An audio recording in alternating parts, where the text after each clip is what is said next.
पावसात खूप त्रास होतो शाळेला जाताना.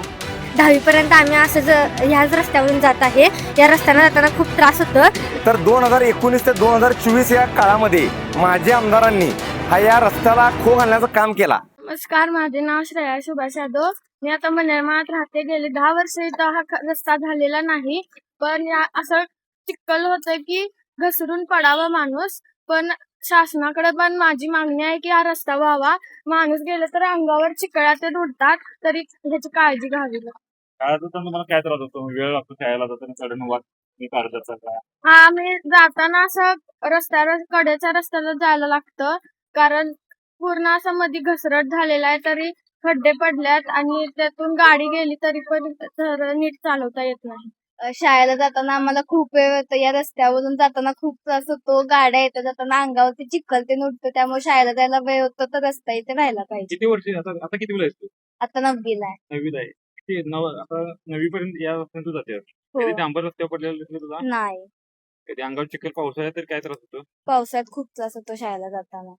आता सरकारकडे शासनाकडे काय मागणी आहे तुझी? की लवकरात लवकर हा रस्ता नीट करून घ्यावा. माझे नाव श्वेता तानाजी यादव. मी गेले 10 वर्ष इथे मनेरमात आहे.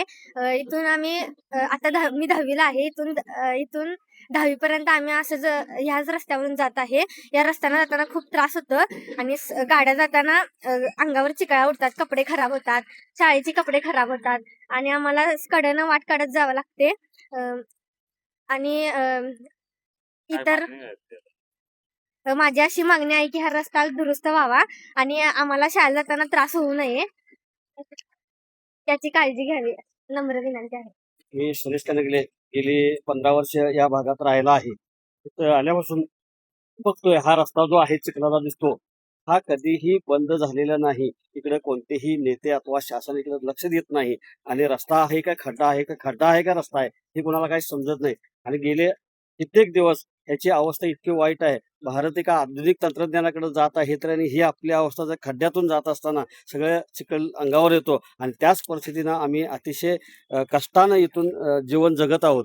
याकडे प्रशासनानं लक्ष द्यावं अशी मी त्यांना विनंती करतो. धन्यवाद. गेली 70-80 वर्षापासून हा आमचा रस्ता, हा आमची पर्सनल प्रॉपर्टी आहे. हा आमच्या पंजोबांनी घेतलेली जमीन आणि रस्ता सोडायचं कारण म्हणजे पायवाट, ते अजून पण पायवाट आहे. सर्वसामान्य लोक माझ्या मतदारसंघामध्ये राहतात. या हेतूने माझे वडील जिल्हा परिषद सदस्य इरफान मनेर साहेबांनी हा रस्ता सर्वसामान्य लोकांनी घरं बांधलेली आहेत. त्या हेतून हा रस्ता आम्ही सर्वसामान्यांसाठी खुला केलेला आहे. आणि हा रस्त्याचा तुम्ही जर इतिहास पाहिला तर 2014 ते 2019 मध्ये आमदार अमल महाडिक साहेबांच्या नेतृत्वात हा रस्त्याचं काम शेवट टप्प्यात आलेला होता. तर 2019 ते 2024 या काळामध्ये माझ्या आमदारांनी हा या रस्त्याला खो घालण्याचं काम केला विकास कामाला. तर परत 2024ला आमचे नेते आमदार अमल महाडिक साहेब हे निवडून आले आणि परत हा कामाला गती मिळालेली आहे. तर माझ्या या सर्व गावातल्या नागरिकांना माझं आव्हान आहे की हा रस्ता आमदार अमल महाडिक साहेब, खासदार धनंजय महाडिक साहेब व माझे जिल्हा परिषद सदस्य इरफान मनेर साहेब यांच्या नेतृत्वात आणि यांच्या मार्गदर्शनाखाली लवकरच हा रस्ता सर्वसामान्यांसाठी खुला या ठिकाणी होणार आहे. रस्ता आहे तेव्हा रहदारी देखील आहे, मात्र खड्ड्याची नादुरुस्ती आहे. चांगला रस्ता व्हावा अशी नागरिकांची मागणी आहे. या रस्त्याची दुरवस्था आहे हे जे कारणीभूत फक्त आणि फक्त प्रशासनाचं नाकर्त्यापणामुळं हा रस्त्याचा आणि दूरदर्शा झालेले आहे. तरी ग्रामपंचायतीच्या माध्यमातून मी हा रस्त्याला जे मोठे मोठे दगड आणि मुरमीकरण करून तोपर्यंत आता या ठिकाणी तरतूद या ठिकाणी ग्रामपंचायतमध्ये मी केलेली आहे. आणि हा कच्चा रस्ता हा म्हणजे लोकांना चालता जाता येईल आणि 2 व्हीलर्स आणि 4 व्हीलर्स व्यवस्थित जातील हे जी या ठिकाणी मी दक्षता या ठिकाणी एक लोकप्रतिनिधी म्हणून 100% मी या ठिकाणी घेणार. एकीकडे सरकार शक्तीपीठ महामार्गासाठी कोट्यावधी रुपये खर्च करणार आहे, मात्र कोल्हापूर जिल्ह्यात किंवा कोल्हापूर शहरात रस्त्यांची दयनीय अवस्था असलेली आपल्याला पाहायला मिळत आहे. खरं तर मी सध्या कोल्हापूर शहरालगत असणाऱ्या उजगाव परिसरात आहे, मनेरमारा परिसरात. आणि ह्या रस्त्याची सगळी दुरावस्था आपण बघतो की या रस्त्यावर आज तागायत म्हणजे स्वातंत्र्य काळापासून डांबरच पडलेला नाही असं देखील सांगण्यात आलेलं आहे. खरं तर हा रस्ता मुख्य रहदारीचा, या रस्त्यावरून दररोज मोठ्या प्रमाणात वाहतूक होत असते. शाळेची मुलं देखील या रस्त्यावर जात असतात. मात्र या सगळ्या दुरावस्थेचा सामना जे आहे ते यातली वाहनधारक असतील, नागरिक असतील किंवा विद्यार्थ्यांना करावं लागत आहे. खरं तर आपण सगळे रस्ते दुरावस्था बघतो की पावसाळ्यात तर रस्ता पूर्णपणे चिखलमय झालेला असतो आणि हा सगळा चिखल मुलांच्या अंगावर देखील उडल्याचं चित्र आपल्याला पाहायला मिळत आहे. मोठ्या प्रमाणात जे आहे ती या रस्ते दुरावस्था झालेला आहे. मात्र सरकार एकीकडे रस्त्यांसाठी कोट्यावधी रुपये खर्च करणार असं सांगतं. शक्तीपीठ महामार्गासाठी देखील कोट्यावधी रुपये यांची तरतूद केलेली आहे. मात्र कोल्हापूर शहरातील अशा परिसरात असणाऱ्या रस्त्यांची अशी दुरावस्था आहे, त्यामुळे नागरिकांमधून देखील मोठ्या प्रमाणात संताप व्यक्त होत असलेला आपल्याला पाहायला मिळत आहे. माझ्यासोबत बोलण्यासाठी या संदर्भात या परिसरातील नागरिक देखील आता आहेत. काय सांगाल मावशी, या रस्त्याने तुम्ही दररोज आता काय होत रोज जातोय खरं, म्हातारी माणसं आम्ही पडलो तर काय करायचं इथं? कोण आम्हाला सांभाळायचं मग? किती किती वर्ष झाले या रस्त्याला? आम्ही आता इथं 30 वर्ष झाली आहे. कधी डांबर बघितले रस्ते? नाही नाही नाही, डांबर नाही, हे खळगच बघितल्यात. निवडणुकीला काय म्हणतात? निवडणुकीवाली काय येतो, उद्या का रस्ता करतो, परवा रस्ता करतो असंच म्हणतात की. काय आता मागणी काय तुमची? आमची मागणी काय, एवढं डांबरी व्हावा, आत बस यावी KMT. हे मुलांची हे होतंय, माणसांची तक्रार. इथे अपघात काय झालेत काय नाही? अपघात काय होत असतील की, खरं सारखं आम्ही नाही आता असं 1-2 दिवसानं आठवड्यानं असं येतोय. बरं, आपल्यासोबत आणखीन मावशी, काय सांगाल ताई, या रस्ते दुरावस्था आहे, तुम्ही दररोज या रस्त्यावर आता ह्या रस्त्याला आम्ही 30 वर्ष झालं आहे. हा रस्ता असाच आहे, आम्ही पडतोय धडतोय आणि जातोय. निवडणुकी आल्या की म्हणतात करतो तुम्हाला रस्ता, देतो डांबरीकरण करून. खरं 1-6 महिने झालं की परत याच्या नामो निशाण नसतं ह्या रस्त्याला. परत कोण फिरकणार नाही, काय कोण विचारणार नाही. आणि जे पुढवून करणार आहेत त्यांचा पाय वडतात एवढं मात्र नक्की आहे. आपल्यासोबत आणखी काही नागरिक आहेत. काय सांगाल, हा नेमका कुठला परिसर आहे आणि या परिसराचं महत्व काय आणि आता रस्ते किती वर्षाचा दुरावस्था आहे? नमस्कार. हा हुपरी तो शिवाजीनगर मनेरमा असा रोड आहे. गेली 40 वर्ष आम्ही इथे राहतोय. स्वातंत्र्यापासून या रस्त्यावरती डांबर पडलेलंच नाही आहे. साधारणपणे 2002 पासून लोकांच्या मध्ये उद्रेक झाला आणि आतापर्यंत 3 वेळा उपोषण झालं. प्रत्येक वेळेला कलेक्टर साहेबांनी उपोषण सोडताना असं सांगितलं की तुमचा रस्त्याचा प्रश्न आम्ही मार्गी लावू, 3 वर्षात होईल, 2 वर्षात होईल. लोकप्रतिनिधींची अदलाबदल झाली, एक वेळ हे आमदार होते, एक वेळ ते आमदार होते. प्रत्येक वेळेला आश्वासनं दिली गेलीत, पण आश्वासनं काय पूर्ण झाली नाही. या रस्त्या संदर्भात निवेदन दिल्यानंतर ग्रामपंचायतीमार्फत पण थोडंसं पाठीमागं हे पडलं होतं. त्याच्यानंतर रस्त्याची मोजणी झाली, पण प्रत्येक वेळेला सांगितलं जाते की आता 15 दिवसात रस्ता होणार आहे, 8 दिवसात रस्ता होणार आहे, निवडणुकीनंतर रस्ता होणार आहे. पण ठोस काय याच्यावरती झालेलं नाही.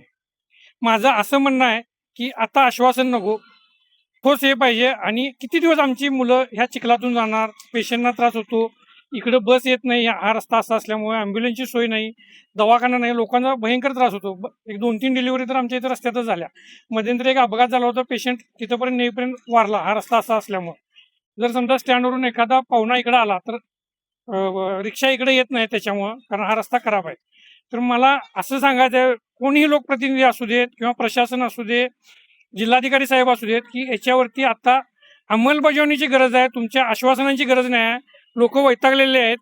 तर आता आमच्या मुलांनी तरी ह्या रस्त्यावरून जावं अशा अपेक्षा व्यक्त करतो. आणि खरं तर आपण भयानक परिस्थितीने सांगितले की पेशंट देखील या कधी रुग्णाला देखील त्रास आहे आपल्याला यांनी सांगितलेलं आहे. काय नेमकं तुम्हाला नेमका काय त्रास होतो? गेले 25 वर्ष मी इथं राहतो. 25 वर्षात ते रस्ता हा खड्डामयच मी बघतोय. प्रत्येक वेळेला येते आता अपघात होतात. परिस्थिती अशीच चालू आहे. प्रत्येक जण आमदार अदलाबदली होत्यात, अदलाबदली आमदार होत्यात, आश्वासन दिल्या जाते, काम हे होत नाही. आणि आता आश्वासन देण्यापेक्षा कामाला गती लागावी, काम पूर्ण व्हावं एवढीच आमची इच्छा आहे. मला सांगा, शक्तीपीठ महामार्गाला सरकार कोट्यावधी रुपये खर्च करणार आहे. तुम्ही या रस्त्यासाठी आंदोलन केलं होतं, सरकारची भूमिका नेमकी काय आहे, तुम्हाला काय सांगणार आहे? मी विष्णू हरी माने या भागात गेले 30 ते 35 वर्ष राहतोय. आम्ही या भागातल्या लोकांना एकजूट करून कलेक्टर समोर सुद्धा 3 वेळा उपोषण केलेलं होतं. लोकप्रतिनिधींनी प्रत्येक वेळेला आश्वासनं दिली, आश्वासनाच्या पलीकडे काही घडलेलं नाही. रोज हजारो, हा भाग हा जवळजवळ 15 ते 20 हजार लोक वस्तीचा आहे. इथं हजारो मुलं रोज शाळेनं पायी चालत जाणार आहेत. तर लेडीज असतात, निम्मे अर्धे पाय जातात, निम्मे अर्धे अडकून बसतात. चपलं सुद्धा काही ठिकाणी पडलेली तुम्हाला दिसतील या भागातून. तर आज ह्या लोकांची व्यथा एवढीच आहे की किमान प्रशासनाने लोकप्रतिनिधींकडे लक्ष द्यावं आणि हा रस्ता लवकरात लवकर पूर्ण व्हावा ही आमची प्रामाणिकपणाची इच्छा आहे. अन्यथा येत्या इलेक्शनला या भागातील सर्व लोकांना एकत्र करून मतदानावरती आम्ही बहिष्कार घालू अशी मी खंत व्यक्त करतो. आणि माझे 2 मिनिट संपवतो. आणखी देखील नागरिक आहेत. काय सांगाल मामा, रस्ते दुरावस्था आहे, काय मागणी आहे? रस्त्याची दुरावस्था गेली 25-30 वर्ष मी इथे राहतोय. रस्त्याची दुरावस्था म्हणजे लहान मुलांना, लहान शाळेला जातात, जातात, त्यांना इतका त्रास होतो, भयंकर त्रास होतो. बस चालू झाली होती ती सुद्धा ह्या खड्ड्यामुळे बंद झाली. बस चालू होती महानगरपालिकेची, पण ती बंद झाली. तर ह्या लवकरात लवकर हा रस्ता दुरुस्त व्हावा हीच माझी विनंती आहे. तर आपण बघितलं की ह्या होत्या सगळ्या भावना. आणखीन देखील काही नागरिक आहेत, वाहनधारक आहेत. रस्त्याची दुरावस्था आहे, तुम्ही दररोज या रस्त्यावरून जाताय, काय नेमकं झालाय ह्या रोडवर अजून तर डांबर पडलेला नाही आहे आणि सगळ्यांचे कंबर गाडी शाकसवर तर काय खराबच होत्या. लोकांची कंबऱ्या पण गेलेल्या आहेत ह्या रोडमुळं. आता मला इतकं त्रासमुळं कमरे दुखी झाले या रस्त्यामुळं काय, आणि सगळ्यांची, माझी नाही सगळ्यांची त्रास आहे रोडमुळं. लवकरात लवकर रोड होऊ दे हीच इच्छा आहे. काय सांगाल, रस्ते दुरावस्था आहे, डांबर पडलेला नाही स्वातंत्र्य म्हणजे गाव झाल्यापासून असं सांगण्यात येते. नेमकी अवस्था काय आहे, तुमची मागणी काय आहे? नमस्कार. आत्ताच्या सरकारचं एक ब्रीड वाक्य आहे की गाव तिथं रस्ता, पण गेली आम्ही 30 वर्ष, माझा जन्म ह्या उसगाव हद्दीतच झाला. गेली 30 वर्ष ह्या रस्त्यापासून आम्ही वंचित आहोत. वारंवार आमचे विष्णू मानेमामा असतील, दत्तात्रय तोरसकर असतील यांनी आंदोलन केले, उपोषण केलं, पण त्यातून काही मार्ग निघाला नाही. आणि इलेक्शन आले की फक्त जनता आठवते. आणि सर्वात महत्वाचं म्हणजे आमच्या ह्या जनतेच्या मतावर ठरतं की इथला सरपंच कोण होणार आणि आमदार कोण होणार.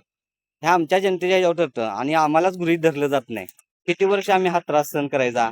जर आमदारांच्याकडनं रस्ता होणार नसेल किंवा आमदारांना आमचे आमदार आहेत अमल माडिक साहेब किंवा आमच्या सौमिकाताई माडिक साहेब माडिक ताई असतील किंवा धनंजय आमचे लाडके खासदार आणि आमचे दैवत धनंजय महाडिक साहेब असतील, यांना माझी कळकळीची विनंती आहे, साहेब आपण यात लक्ष घालून लवकरात लवकर ह्या नागरिकांनी आमची रस्त्यापासून जी त्रास आहे तो रिझॉल्व्ह करावा आणि लवकरात लवकर या रस्त्यावर डांबर टाकावं एवढीच माझी विनंती आहे.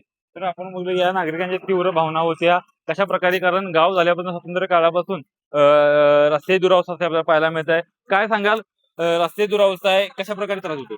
आता प्रत्येक निवडणूक या टायमाला त्यांनी सांगतात, चुना मारतात, निवडणूक आली की करूया, करतो.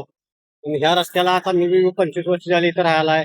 रस्त्याचे काय तिने डांबर टाकलेलंच तर नाहीत. लोक काय पडाझडी होत्या, चपल रस्त्यानं राहतात. की तिने आता एवढं या रस्त्याचे एवढे डांबर टाकून छान रस्ता करून आम्हाला द्यावे. तर आपण बघितलं की या नागरिकांनी त्या परिसराच्या तीव्र भावना ज्या आहेत ते व्यक्त केलेल्या आहेत रस्त्याबाबत, कारण स्वातंत्र्य काळापासून या रस्त्यावर डांबरच पडलेला नाही. आता दावा देखील केलेला आहे. विद्यार्थ्यांना असतील, वाहनधारकांना असतील, रुग्णांना याचा महाग त्रास सहन करावा लागतो. त्यामुळे सरकारनं आता आश्वासन द्यायला नको, आमदारांनी आश्वासन द्यायला नको, ह्या रस्त्यावर डांबर टाकून रस्ता दुरुस्त करून किंवा रस्ता चांगला नवीन करून या सगळ्या परिसरातील नागरिकांना या नागरिकांची सोय करावी अशी मागणी देखील आता या नागरिकांनी केलेली आपल्याला पाहायला मिळत आहे. श्रीकांत पाटील, उसगाव, कोल्हापूर.